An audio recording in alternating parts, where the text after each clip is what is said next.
In our last video for section 7.6, we're going to look at equations with multiple angles. And when I say multiple angles, I mean a situation such as cosine of 2x, or if that was a 3x or a 4x.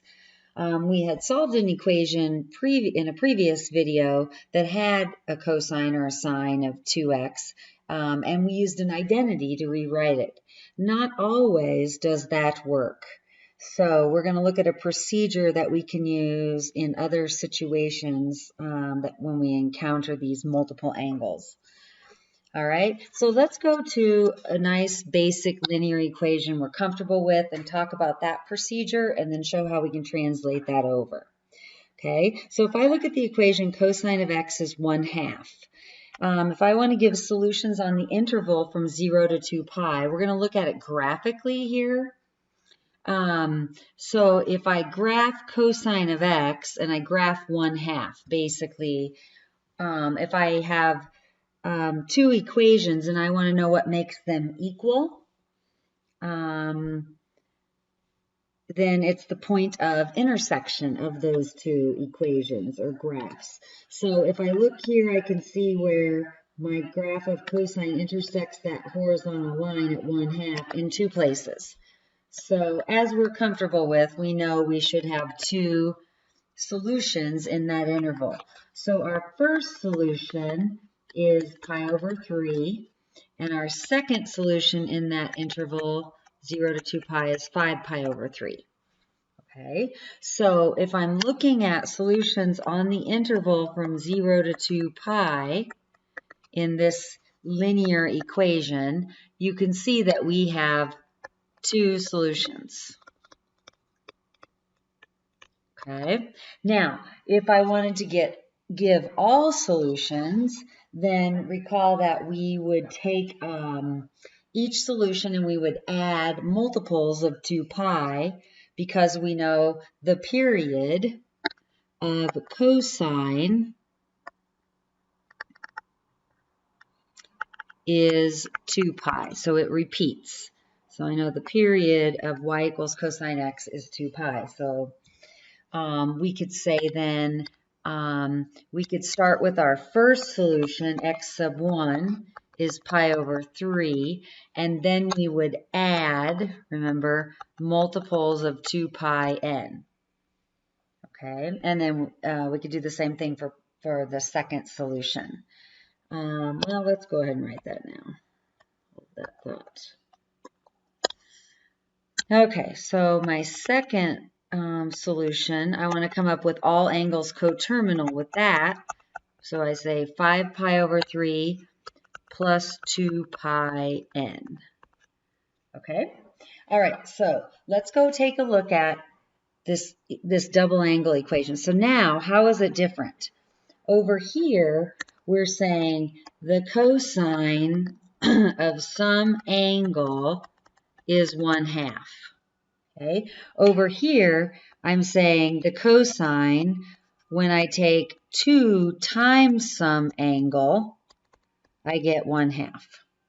Okay, so if we do the graphical approach, if I graph y equals cosine 2x and y equals 1/2, we can see that their points of intersection, there are now 4 solutions between 0 and 2 pi. Okay, so I've got between 0 and 2 pi. Here, I now have 4 solutions.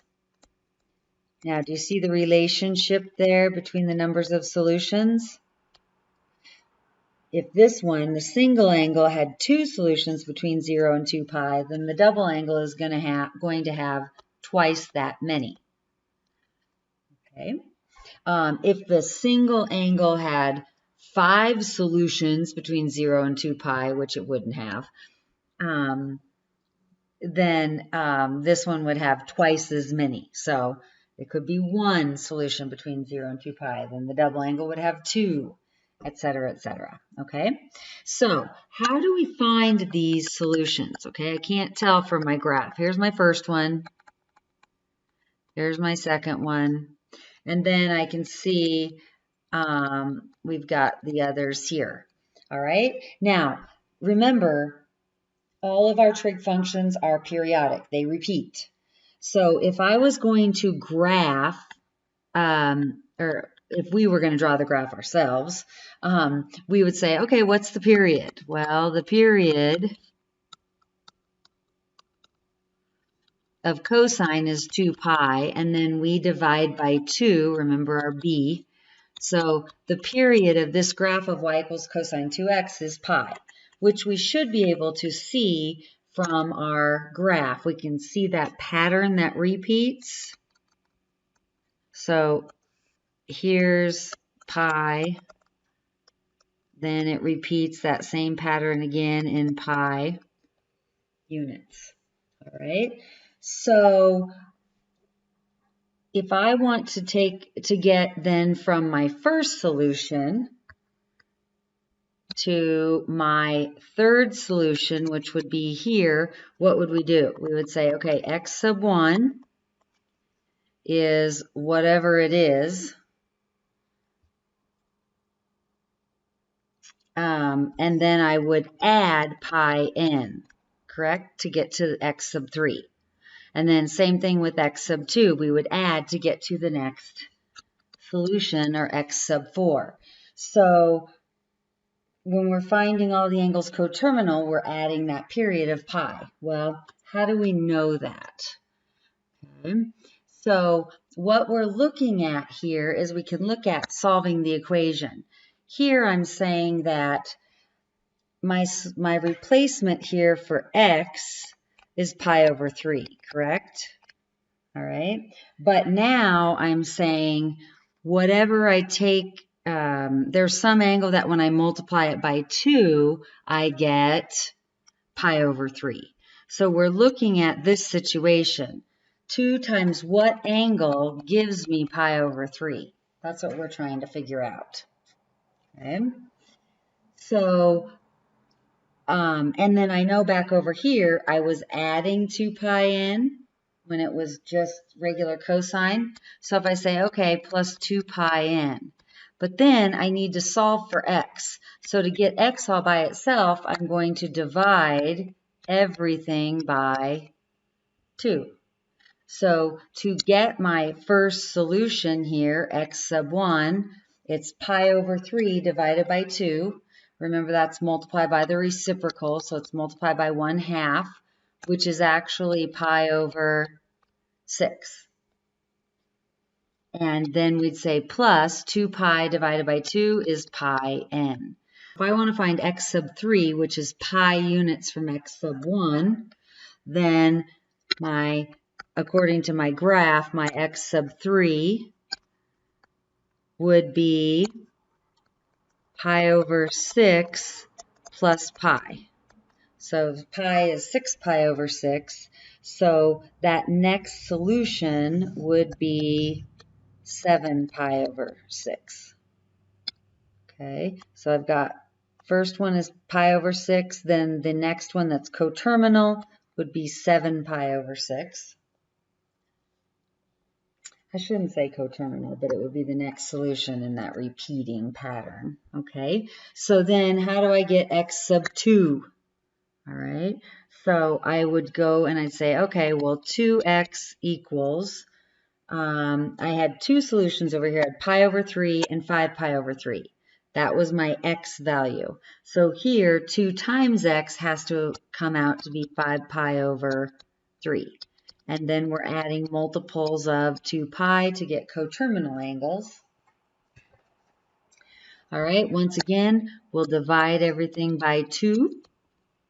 And that'll give me an expression that will calculate all of those angles, which are pi units apart. So I end up with 5 pi over 3 divided by 2, which is times 1/2. So that becomes 5 pi over 6 plus pi n. Okay, so this is our x sub 2 in our drawing. So x sub 4 then would be whatever 5 pi over 6 plus pi is. So it'd be 5 pi over 6 plus pi, which is 6 pi over 6. So we've got 11 pi over 6. So here's another solution and another solution. So there are my 4 solutions between 0 and 2 pi. So 2 pi would be 12 pi over 6. So I know 11 pi over 6 is the largest angle in that interval. Okay, so let's formalize this procedure. But I wanted you to see a graph. Okay, here are the steps, and these steps are written down in the next example. But one of these steps is optional, but some students need it and some don't, and that's fine with me. Basically, step 2 would be optional. The U substitution, which means would also be step 4. So I'll show you that you can leave it out if you don't need to do that. But basically, we're going to isolate that trig function with the multiple angle in it on one side, number on the other, and then we're going to figure out our solutions from there. So let's look at the procedure. Okay, so I want to solve the equation 2 sine of 3x plus the square root of 3 equals 0. So I notice that there is one trig function. Okay, so we're going to isolate it. So that means I'm going to subtract the square root of 3 and then divide by 2. So the sine of 3x is equal to negative square root of 3. And then when I divide by, when I divide by 2, I end up with sine of 3x is negative square root of 3 over 2. Okay, so here's my equation that I'm going to be looking at. All right, so I'm trying to figure out what's the angle that when I multiply it by 3 and take its sine, I get negative square root of 3 over 2. Okay. So basically, this is a unit circle value. I'm not necessarily finding a unit circle angle, though, because once I triple it, it may not be one of the exact angles that we see on the unit circle. Okay, so here's your optional step. So what you can do is if this looks too confusing with the 3 in here, then you can rewrite it in a simpler form that you know how to solve. So we're going to say, okay, let's use a U substitution. And let's let U be 3x. Okay, so that means I can replace that 3x with U. So I have the equation sine of U is equal to negative square root of 3 over 2. And then we're home free. I mean, this is stuff we're good at. So basically, solve that equation between 0 and 2 pi. What are the angles between 0 and 2 pi that have a sine of negative square root of 3 over 2? All right, so we're talking quadrant 3 and quadrant 4, okay, which sine is square root of 3 over 2 is going to be a pi over 3 multiple, or have a reference angle of pi over 3. So in quadrant 3, it's going to be 4 pi over 3. And in quadrant 4, it's going to be 5 pi over 3. Okay, so that's how we could write all solutions to that equation. U is 4 pi over 3 plus 2 pi n, any angle coterminal. And here, U is 5 pi over 3 plus 2 pi n, any angle coterminal. So I've written the solution to this basic equation in terms of U. I've written X for all solutions, okay? But I'm not trying to find U, I'm trying to find X. So here's where you can go and do the back substitution then. So go from U back to X. Might have done this in algebra when you solve quadratic-like equations, you do a substitution. Okay, so that means there's some angle when I multiply it by 3, I should get 4 pi over 3 and 5 pi over 3. Okay, and now we can solve for x.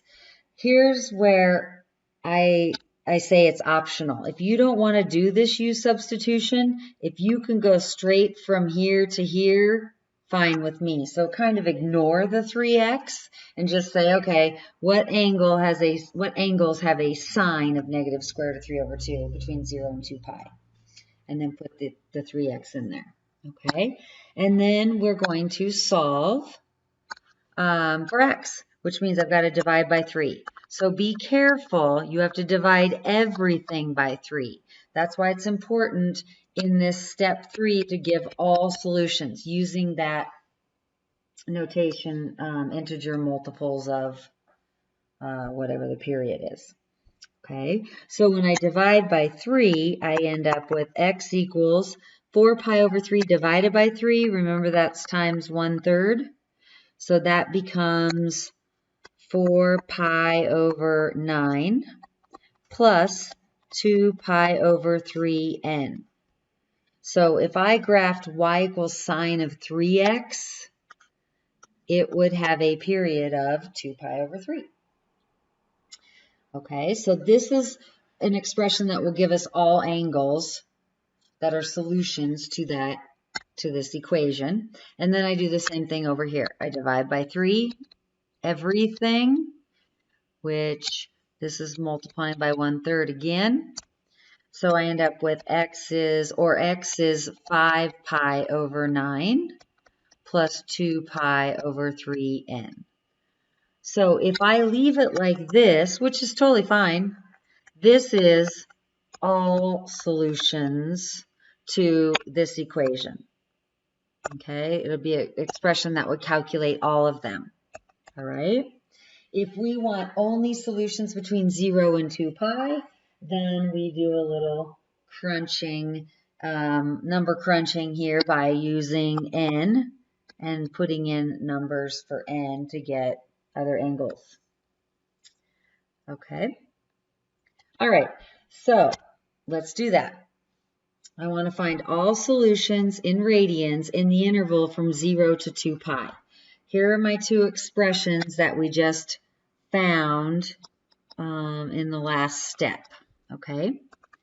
Now, what you let n be, because we're starting at 0, we can start with n being 0.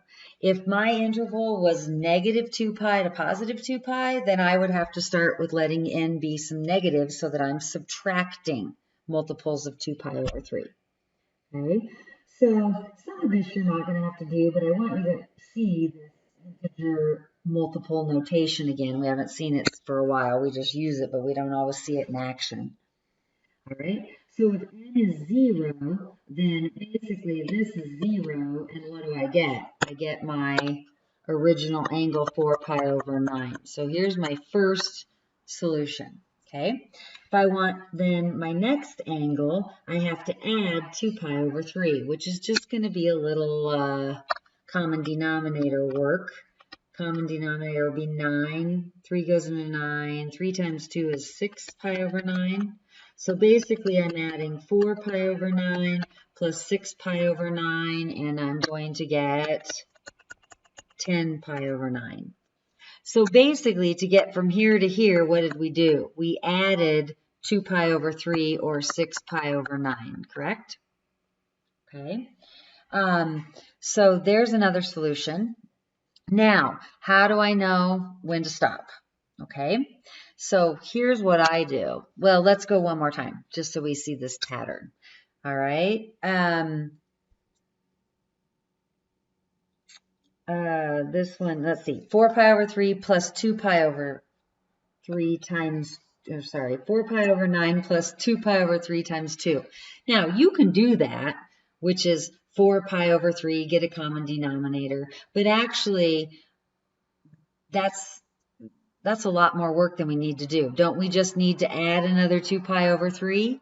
So once you come up with this common denominator for your multiple, you just keep adding it.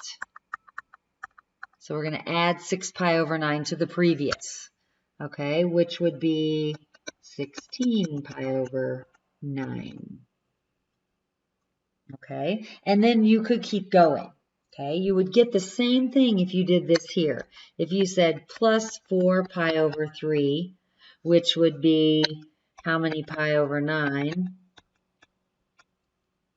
12 pi over 9. Whoops. So you could say 4 pi over 9 plus 12 pi over 9 is 16 pi over 9. Okay, now remember, I'm trying to find solutions between 0 and 2 pi. Well, 2 pi is how many pi over 9? Double 9, 18 pi over 9. So I keep going until I get an angle that is bigger than 18 pi over 9. So if I think about this, if I take 16 pi over 9 and I add 6 to it, 6 pi over 9, that's 22, that's too many. Okay, so here I have 3 solutions. All right, so if I do the same thing on this other side, then I'm starting with 5 pi over 3 and I'm adding multiples of 2 pi over 3. So I know this is gone, this is going to be 5 pi over 3. If I add 2 pi over 3 to that, we know that that is what? 6 pi over 9 again. So 5,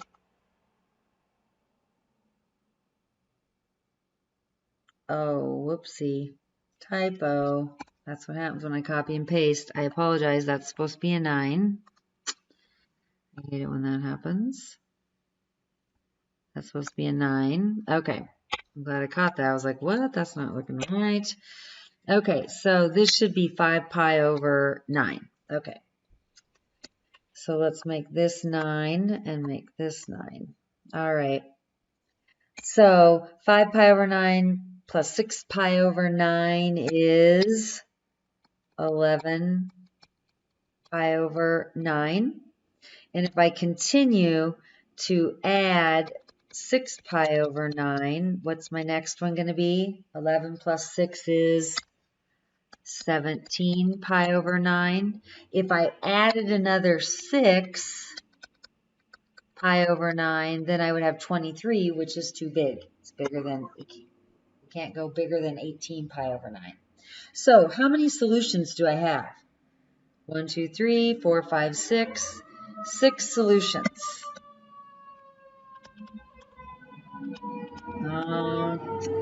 Another ambulance fire truck. Imagine that.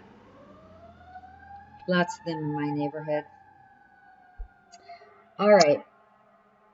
So let's go back. This was a triple angle equation. Remember, sine had 2 values between 0 and 2 pi. If I said if it was just sine x equals negative square root of 3 over 2, there would be 2 solutions between 0 and 2 pi. So if it's a triple angle, then I have 2 times 3 is 6 solutions.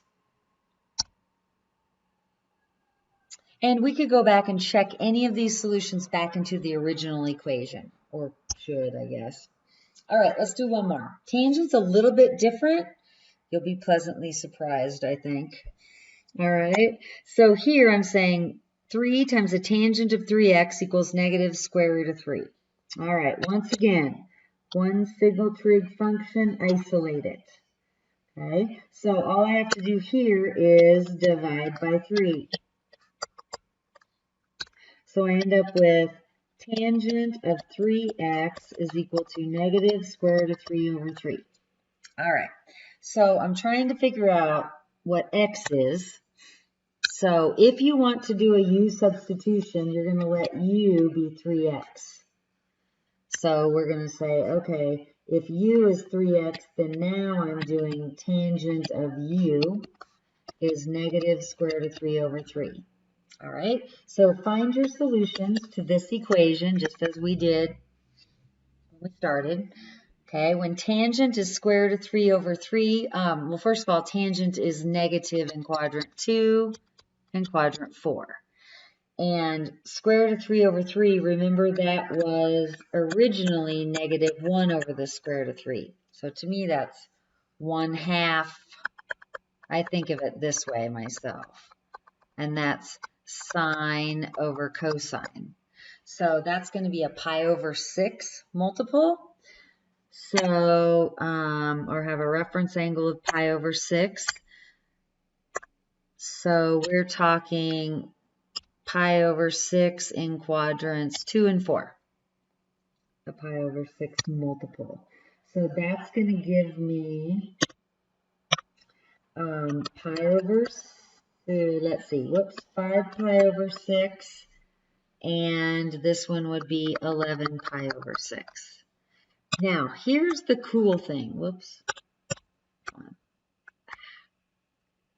Here's the cool thing about tangent. What's the period of tangent? Pi. It repeats every pi units. So these two solutions are equally spaced about the circle. So if I know this one is 5 pi over 6 and I add pi, I'm going to get 11 pi over 6. So instead of writing two equations, we can combine this into one, or just use one equation and just say, well, all I need is 5 pi over 6, right? And if I add multiples of pi, add and subtract multiples of pi, I'll get every angle coterminal. So you will see this in MyMathLab. They'll never write the two separate equations because that's redundant and that's a lot more work.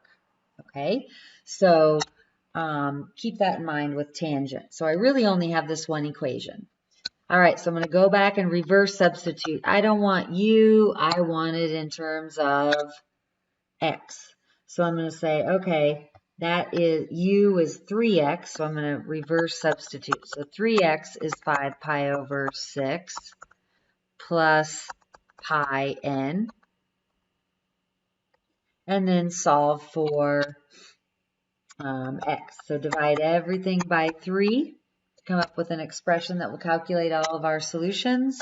So I get x equals 5 pi over 6 divided by 3, or times 1/3, is 5 pi over 18 plus pi over 3n. Okay, so this is the expression that will give us all solutions. If I want solutions in the interval from 0 to 2 pi, okay, I always write this down. You don't have to, but I do, just to remind myself that I'm in pi over 18s here. So that would be 36 pi over 18. 2 pi would be equivalent. So what I'm going to do is I'm going to keep adding pi over 3 multiples until I get to something that's bigger than this, and I know it's not a solution. Okay, so my first one is if n equals 0, I get 5 pi over 18.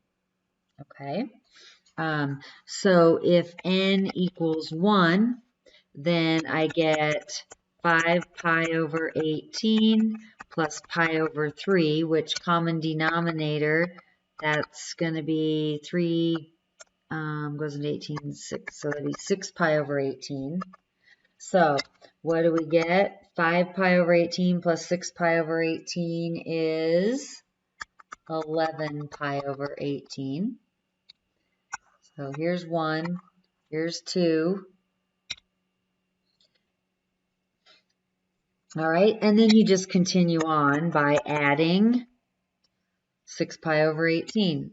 So here I added 6 pi over 18, so I'm going to add 6 pi over 18 and keep going until I get something that is too big or just under 36 pi over 18. So I know you can do that adding, so I'm just going to write these. 11 and 6 would be 17 pi over 18, and then I would have 17 and 6 is 23 pi over 18, plus 6, whoops, is 29 pi over 18, plus 6 is 35 pi over 18. Okay, so I have 1, 2, 3, 4, 5, 6 solutions. And remember, that's because I have two solutions between 0 and 2 pi, technically, right here, and times 3 is 6. There you have it.